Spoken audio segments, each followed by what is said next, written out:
Halo Bapak Ibu dan teman-teman, apa kabar kalian semua? Saya berharap kita semua dalam keadaan sehat-sehat selalu. Setelah kita merenungkan minggu yang pertama dan kedua PP tahun 2024, maka perjumpaan kali ini saya ingin mengajak kita semua untuk masuk pada pertemuan yang ketiga. Pada minggu yang ketiga ini kita semua diajak untuk bersolidaritas dan bersubsidiaritas dalam mewujudkan kesejahteraan mental spiritual. Apa saja yang dapat kita renungkan terkait dengan tema PP minggu ketiga ini? Mental spiritual adalah kondisi kejiwaan seseorang dan fakta yang terjadi di sekitar kita karena kondisi lingkungan, karena tekanan hidup, ataupun juga tuntutan hidup di dalam bermasyarakat, baik secara langsung ataupun tidak langsung dapat membuat kesehatan mental spiritual seseorang mengalami yang namanya gangguan. Apalagi di era digital seperti sekarang ini.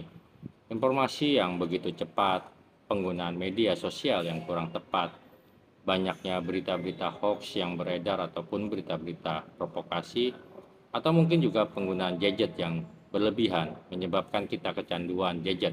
Seharian sibuk men-scroll status orang, melihat status orang, dan mulai sibuk membandingkan diri dengan teman-teman dan orang-orang di sekitar kita hingga kita lupa bersosialisasi dalam dunia nyata. Dampaknya kita menjadi mudah stres, emosian, kurang menghargai dengan apa yang kita miliki saat sekarang, sering merasa kesepian ataupun juga merasa putus asa. Apa yang dapat kita lihat dan dengar setiap harinya di handphone kita sedikit banyak akan mempengaruhi kepada mental spiritual kita, pada cara berpikir dan cara pandang kita. Kita dapat memanfaatkan teknologi semaksimal mungkin. Namun jangan sampai teknologi mengendalikan kita hingga berdampak buruk bagi diri kita dan juga kehidupan kita masing-masing. Pada pertemuan minggu ketiga ini, bacaan kitab sucinya diambil dari surat Rasul Paulus kepada jemaat di Galatia, bab 6 ayat 1 sampai dengan 10. Dalam surat ini kita diajak untuk menguji pekerjaan kita sendiri. Apakah yang kita kerjakan berarti? Berarti sendiri artinya memberi manfaat dan juga membawa kebaikan bagi orang-orang di sekitar kita.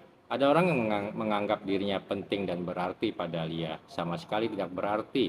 Karena kehadiran orang ini tidak memberi manfaat dan juga kebaikan bagi orang-orang di sekitarnya. Kita mungkin saja sering melihat orang-orang yang seperti ini, orang-orang yang merasa dirinya sebagai orang penting. Mungkin saja karena memiliki jabatan, gelar, ataupun kedudukan yang sangat tinggi. Tetapi justru kehadirannya tidak membawa kebaikan ataupun manfaat. Kehadirannya tidak membawa perubahan untuk kebaikan dan juga kesejahteraan bersama. Pesan Rasul Paulus sangatlah jelas, bertolong-tolonglah menanggung bebanmu, demikianlah kamu memenuhi hukum Kristus. Saling menolong menjadi bagian hukum Kristus. Dengan saling menolong, kita telah berbuat kebaikan dan juga membawa manfaat bagi orang-orang di sekitar kita. Dalam minggu yang ketiga ini, kita diajak untuk memperhatikan orang-orang di sekitar kita, khususnya di era digital saat sekarang ini, yang sangat rentan terjadi yang namanya perubahan gaya hidup, egosentris, ataupun juga kecemburuan sosial. Pertama-tama, Rasul Paulus mengajak kita untuk menjaga diri kita sendiri agar tidak terjebak dalam dampak negatif, khususnya di dunia digital ataupun medsos. Memilah-milah aplikasi tontonan yang bermanfaat, tidak ikut-ikutan menyebar hoax ataupun berita provokatif, memposting sesuatu yang bermanfaat dan berguna bagi yang melihatnya.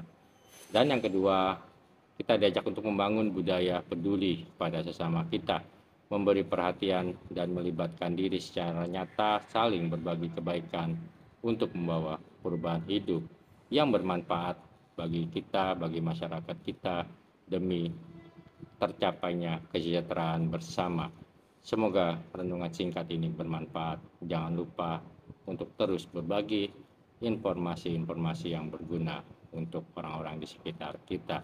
Tetap setia, tetap semangat, biar lu jadilah terang.